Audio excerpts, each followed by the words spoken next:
Rata-rata ulama itu berpendapat bahwa asal mula Isra itu sebagai hiburan ya.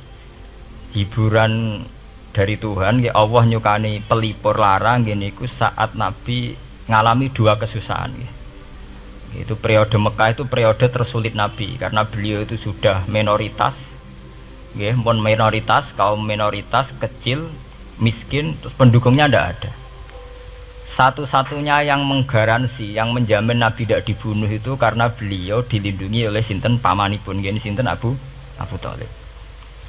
Dan termasuk lagi secara kasta sosial ekonomi beliau tinggi karena punya istri yang saudagar kaya, gini ku Sayyidah Khadijah.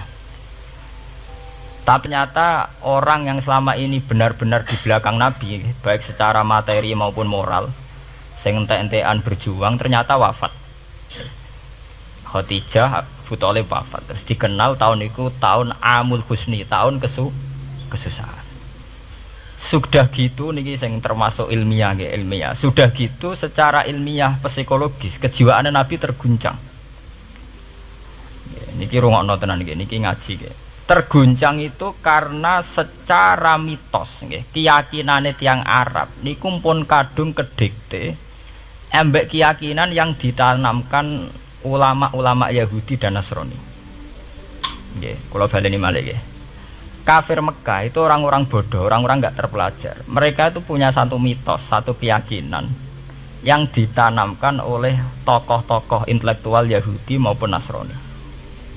Apa keyakinan itu? Bahwa kenabian itu yang paling mungkin kalau orang itu dari turunan Bani Israel. Orang mungkin Nabi kok ora turunane wong Yahudi utawa wong Nasrani. Sehingga ketika Nabi mendakwahkan diri sebagai Nabi, mereka bilang antakulu innama unzilal kitabu ala ta'ifataini min qablina. Nak jenenge wahyu harus tidak jauh-jauh sangka turunan-turunan Yahudi. Sebab itu banyak cerita di Quran, cerita konsultasi tiang kafir Mekah nggih, pada tokoh-tokoh Yahudi. Setelah konsultasi ya disesatkan, orang mungkin Nabi kok nggone ummiyin, mung bintu-bintu untuk napa? Wahyu. Padha-padha dadi nabi rak kita, ora Muhammad. Ini kalau cerita sejarah gitu. Sehingga saat Nabi ngaku Nabi, niku kayak sudah jadi mitos, Nabi itu tidak boleh jauh-jauh dari Palestina. Karena Nabi Ibrahim orang Palestina, Nabi Isa orang Palestina, Yahya Zakaria juga orang Palestina, Nabi Musa juga orang Palestina. Semuanya itu tidak jauh-jauh dari komunitas Baitul Aqsa. Ini ku masjid Baitul Maqdis atau Baitul Muqaddas. Lah itu wong kafir pinter, saking kepengen nyudutno Nabi Muhammad itu sampai Nabi mesti ning Palestina, ya mesti roh cerita-ceritane Nabi ning Palestina. Lah kowe apa tau roh Palestina? Wakoke detail-detail. Nek kowe pancen roh iku pintu masjid ning Palestina Baitul Aqsa jumlahe piro? Terus madhepe ning ndi wae. Jadi bahwa Nabi ngeklaim diri sebagai Nabi yang bisa membaca malakutas samawati, baca alam-alam gaib. Niku dites nek iso tenan saiki aku takok jumlahe pintu Baitul Maqdis piro? Nah, ini peringatan kangge santri-santri bahwa semua Nabi itu di luar dites fisik. Artinya zaman Nabi sholat ning masjid kayak teletong unta terus disiksa Abu Jahal itu hanya ujian-ujian fisik.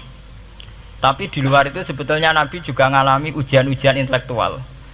Ya kayak cerita-cerita di hadis sahih, Nabi itu sering didatangi orang Yahudi ditanya, "Mat, saya punya 5 pertanyaan. Yang tahu itu hanya Nabi. Kalau kamu bisa jawab ya Nabi, kalau enggak ya tidak Nabi." Termasuk takokane, apa pertama yang dimakan ahli jannah saat masuk surga?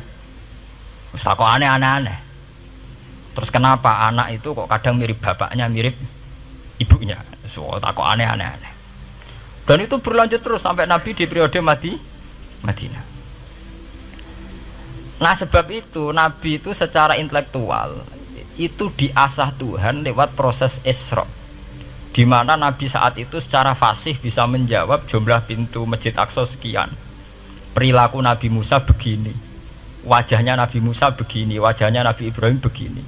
Sampai di hadis-hadis sahih Nabi bisa menjelaskan detail. Nabi Musa itu rambutnya kayak ini, wajahnya kayak ini, ada mutiwal. Itu detail sekali Nabi.